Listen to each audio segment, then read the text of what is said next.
Salaman Boxing. Like, subscribe, comment. Shakur Stevenson versus Frank Martin. Cancelled. Who's ducking? Who's capping? Unfortunately, we're going to put the spotlight on it. Stay tuned.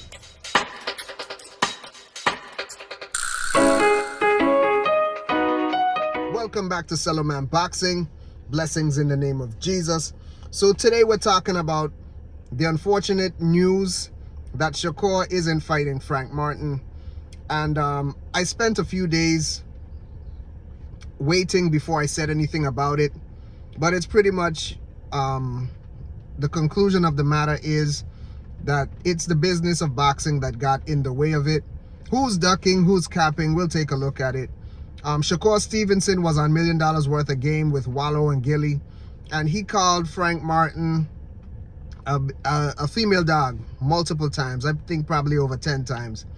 And to be honest, I think he's being a bit hypocritical in the situation, because he stated that he offered Frank Martin 25% to fight him for the WBC vacant title, and Frank turned it down, wanting 50-50.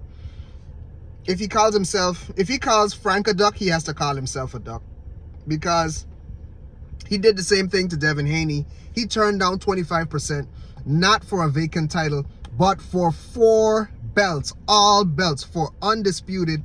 He turned it down because he felt he was worth more than 25%. If you call Frank Martin a duck for not fighting Shakur for 25%, you gotta call Shakur an even bigger duck for declining to fight Devin Haney for the same reason. Why do I say that? Is Shakur the bigger draw versus Frank Martin? Yes, he is. Has he accomplished more in boxing? Yes.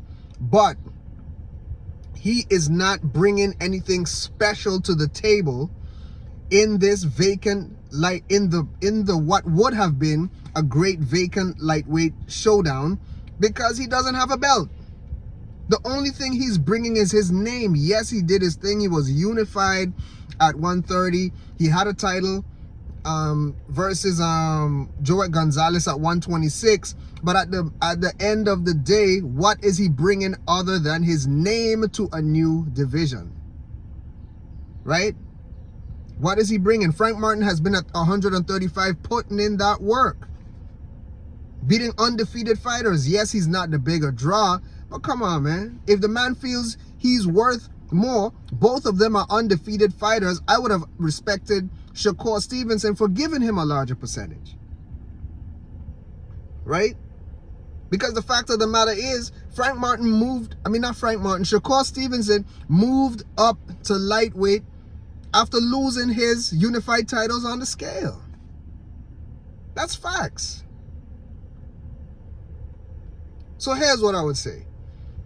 In all of this, it just makes me respect Devin Haney so much more.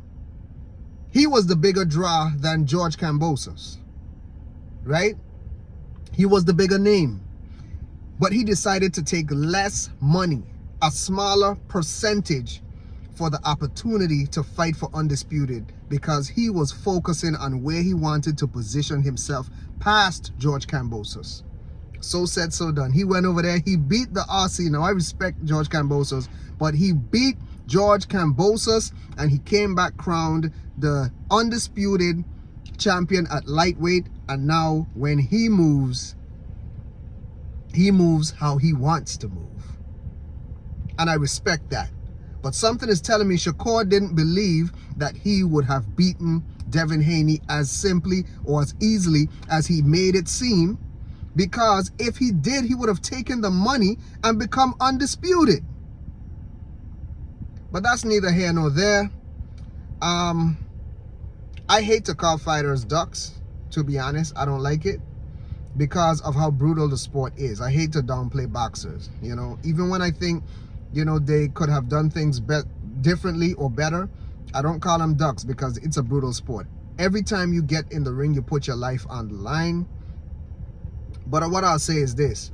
If you call Frank Martin a duck for not fighting Shakur on the basis of receiving 25%, you have to call Shakur Stevenson an even bigger duck. He has to be double soft for declining to fight Devin Haney for all 4 belts. There is a light at the end of the tunnel though, because Shakur is set to fight Edwin De Los Santos. That's a great fight.